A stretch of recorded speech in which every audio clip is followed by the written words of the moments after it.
ушул Россиядагы болгон кырсыктан кийин гана ушундай Кыргызстанда эвакуация жанагындай коопсуздуктарды кароо текшерүү иштери жүрүп баштадыбы деп. Жок, мындай эмес.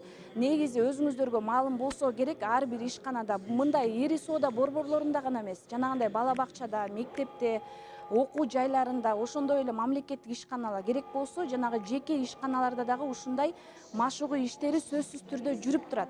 Себеп дегенде, бул жанагындай имарат салынып баштаганда эле мамлекеттик текшерүүгө алат. Өрт коопсуздук талаптары кандай сакталышы керек? Себеп дегенде өзүңүздөргө маалым болгондой, акыркы мындай заманбап салынып аткан ушундай имараттардын төбөсүн карап көрсөңүздөр, атайын кошумча трубалар турат.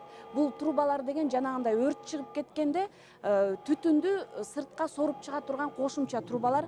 Андан сырткары дагы ичке трубалар кеткен. Бул трубалар жанагындай түтүн өйдө карай көтөрүлгөндө, ошол автоматтык түрдө трубалар иштеп, ал жерден суу ылдый карай агып баштайт да.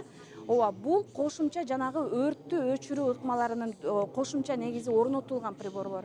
Андан сырткары ушул негизи ар бир мекемеде болушу керек талап ушундай